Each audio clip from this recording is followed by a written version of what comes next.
Did you know there's a secret to better running? Well, according to the New York Times recent article, there is a secret to better running, and it is to do with distraction. That's what we're talking about today. This is also the weekly running and training vlog, where I want to know about your week of running. I want to know about your successes, and I want to know about your setbacks. If you raced in the last week, I definitely want to hear about that, so let me know in the comments below and tell me all about it. All right, the secret to better running. Don't know how much of a secret it is, but we're still going to talk about it.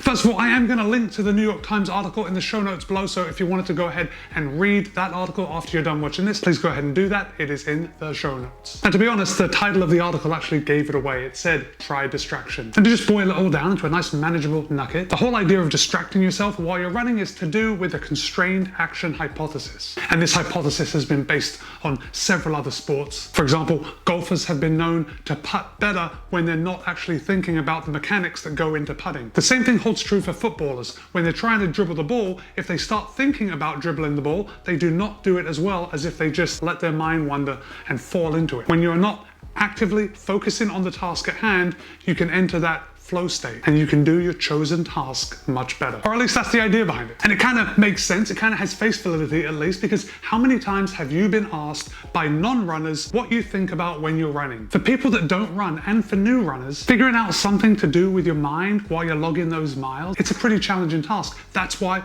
loads of people wear headphones when they run. When we're listening to music, we are dissociating from the task at hand. Of course, we know we're still running, but just having that music, or if you're not using music, having some thoughts in your head is going to take the primary focus away from the run and hopefully make it feel a lot better. And there are studies that support this approach to running, this dissociating from the task at hand. And the reason that this article came out in the New York Times is because there is a very recent study that was published on October 1st. Now, before I tell you about it, I recognize that this study is very limited in scope. It did only use 12 women between the ages of 18 and 30. They were not professional runners, they were just normal runners. They ran at 70% of their maximal velocity on a treadmill. And of course, all the things were measured: oxygen volume, respiration frequency, heart rate, blood lactate levels, and they also measured the perceived rate of exertion from these women. And it was found that when these participants in the study had an external area of focus, when they dissociated from the actual task at hand, they consumed less oxygen. Their blood lactate levels were lower, and their rates of perceived exertion were lower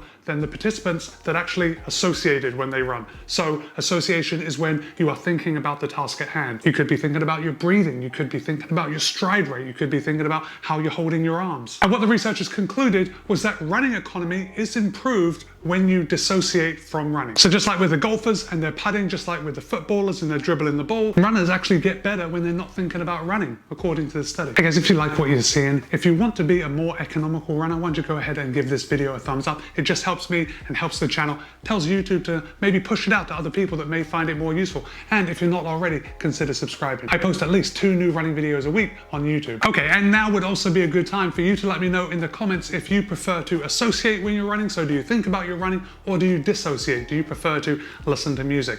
Kind of let your mind wander. Let me know in the comments below. Because generally the thinking is that if you associate with your running, so if you're thinking about how your body is performing, you're going to perform better. And that's been shown by looking at professional runners, elite level runners. They will tend to think about their running form. They'll tend to think about their body and how it's performing. Whether it's cadence, arm swing, your shoulders bunched up, you've got to relax them, and generally running in a relaxed state overall. And even though there is scientific support now for dissociation when we're running, and it was shown that the runners that dissociate are more economical than those that associate. I don't think that's the end of the story. In fact, it's pretty obvious that it's not the end of the story. So if we go back and we look at what the actual participants in the study were doing, they were running at 70% of their maximum velocity. That's not fast. And then if we look at the professional runners and the elites that tend to associate when they're running, they're coming at it from a different perspective. They're coming at it from the perspective of running hard. They're coming at it from the perspective of racing, because that is what professional runners do. That's what elite runners do. So perhaps, and let me know if I'm right, let me know if I'm wrong, we can dissociate when we're running easy. If we're going out for a recovery run,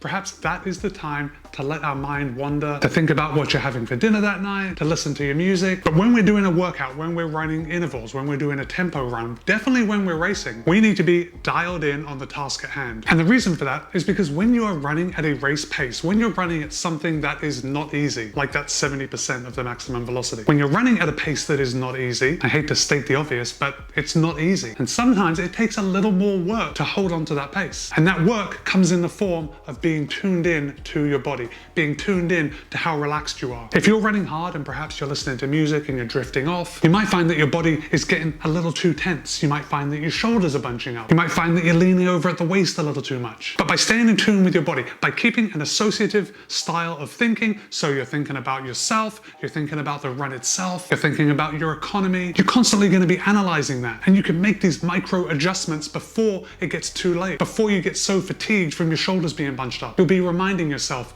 to run smooth, relax those shoulders, keep that arm swing, keep that cadence high. And by doing these little reminders, you are going to be able to hold on to the pace for longer. So in summary, yes, I think there is a place for dissociation when you're running. I think with new runners, it is vitally important to be able to just drift away. But there also comes a point when dissociation doesn't work, or at least you won't reach your potential if you're not paying attention to the task at hand. And that is when we want to run just a little harder. Definitely when we're racing, and definitely if we're trying to hit splits in certain workouts like intervals and tempo runs. So let me know what you think. What do you do? What do you prefer to do when you're out on the run? Well guys, I actually had a pretty phenomenal week this week. I nailed several good workouts and I had some solid easy runs. Started off on Monday with 14.6 miles. Now that was longer than I usually like to go at the beginning of the week. But for this run, I actually went down to Ringling Bridge and I did 10 repeats over the bridge, back and forth. And then I took a little jaunt out to the beach, ran around on the beach for a minute, and then came back to the car. Beautiful run. Nice and warm in the morning, but not too warm. That was a really good way to start off the week. Tuesday was a workout day. I had 3 1-mile intervals with 600 recovery in between, and I actually went down to Siesta Beach, and I ran on the road down there to knock out the workout, and then went for a swim in the Gulf after. Maybe you saw the video I put out about that workout earlier in the week. But that was a toasty one. I struggled with that. But of course, if there's no struggle, there's no reward. So at the end of it, even though I struggled, I felt really good that I had knocked out the workout that I wanted to. Wednesday was 8.11 miles, just nice and easy. I wanted a recovery day after those mile repeats, and those 8 miles just felt really good. I took Thursday off this week, so no running whatsoever. Of course, I was on the Peloton, I did some weights and did some other stuff, but totally eliminated that running impact, and I felt really good for the next day. And the next day was another workout day. So on Friday, I ran 11.13 miles, warmed up for 2 miles, and then I hit 8 miles at a tempo pace. Now, I say tempo pace, it's not tempo how you may be thinking of. I'm actually following the Hanson's marathon plan right now, and they call a tempo pace the marathon goal pace. So the pace I ran for this 8-mile tempo was actually my predicted marathon race time. But I adjusted it for the temperature because it was pretty warm. It was 73 degrees Fahrenheit in the morning and the dew point was 72 degrees. So yeah, it was a real soaker. But adjusting that time for the heat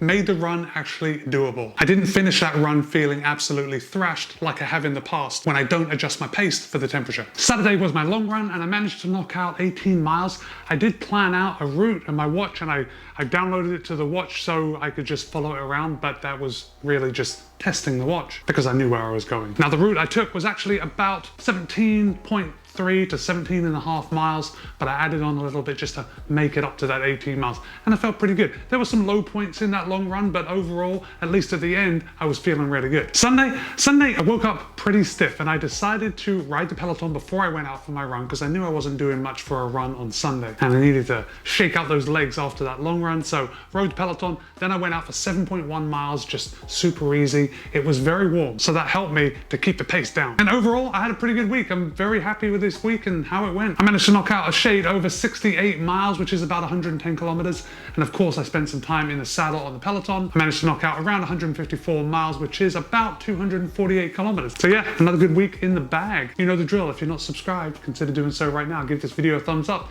if you liked it. I post at least 2 new running videos a week on YouTube. Be kind, be happy, run well. See you in a couple of days.